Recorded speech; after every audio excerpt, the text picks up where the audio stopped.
Liktas skyrius – važiavimo technika. Tam, kad išmokti valdyti automobilį kritinėse situacijose, reikia baigti vairavimo kursus.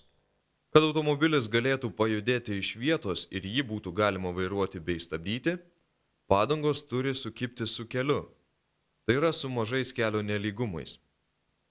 Jei sukibimas geras, stabdymo kelias būna trumpas, bet jei kelias yra slidus, stabdymo kelias gerokai pailgėja.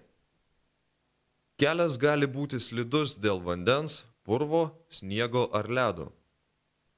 Stabdymo kelias taip pat priklauso nuo važiavimo greičio. Jei važiavimo greitis padvigubėja, stabdymo kelias pailgėja 4 kartus.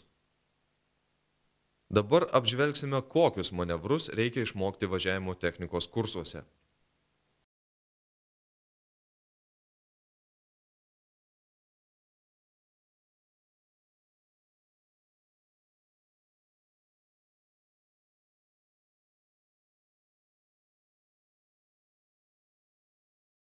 Dviejų kliūčių išvengimo manevras. Važiuojant palyginus dideliu greičiu, likus maždaug 15 metrų iki kliūties, pasukamas vairas, kad išvengtumėte susidūrimo. Tada automobilio vairas ištiesinamas, o po to vėl pasukamas. Svarbu vairą sukti ramiai ir taip ištiesinti automobilį.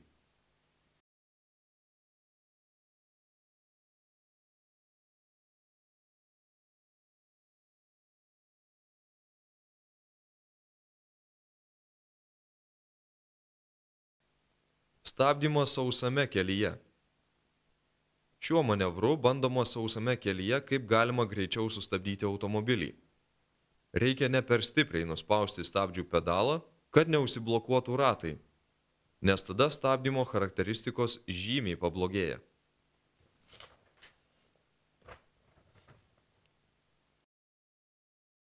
Stabdymo ir dviejų kliūčių išvengimo manevras.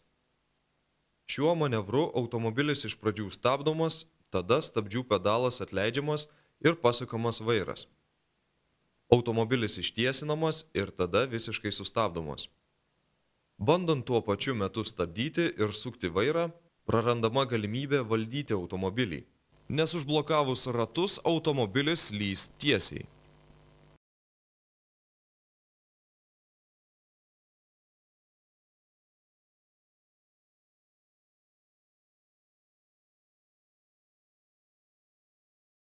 Bandymai slidžiame kelyje. Dviejų kliūčių išvengimo manevras. Vairą reikia sukti švelniais judesiais, kad išvengtumėte automobilio slydimo į šoną. Stabdymas slidžiame kelyje. Kaip ir sausame kelyje, geriausios stabdymo charakteristikos yra tada, kai automobilio ratai nėra blokuojami. Jei ratai užblokuojami, stabdymo kelias labai pailgėja bei prarandama automobilio kontrolė. Stabdymo ir kliūties išvengimo manevras slidžiame kelyje. Pirma, automobilis stabdomas. Tada stabdžius reikia atleisti, pasukti vairą ir po to visiškai sustabdyti. Svarbu, kad ratai neužsiblokuotų. Jei ratai užsiblokuoja, net bandant sukti vairą, automobilis vis tiek riedės į priekį.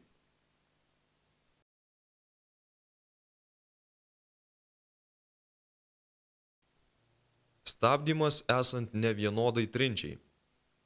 Jei slidu tik tai vienoje pusėje, svarbu tinkamai pasirinkti stabdžių nuspaudimo stiprumą. Neįmanoma visiškai išvengti, kad vienoje pusėje ratai truputį neužsiblokuotų. Tačiau automobilio padėtį galima išlaikyti truputį pasukant vairą į tą pusę, į kurią automobilis slysta.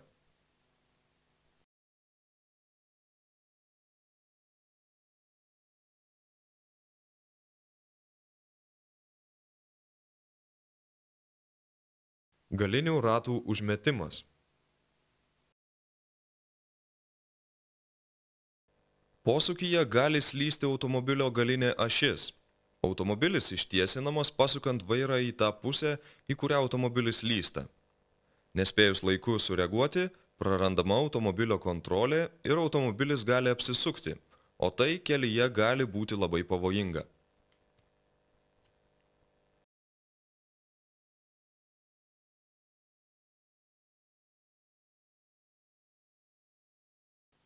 Priekinių ratų slydimas.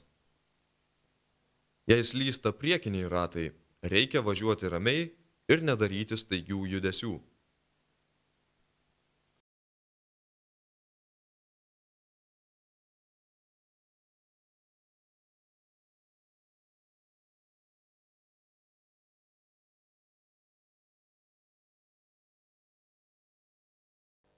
Ideali posūkio trajektorija. Idealiai posūkis atliekamas važiuojant reikiamu greičiu bei tolygiai sukant vairą.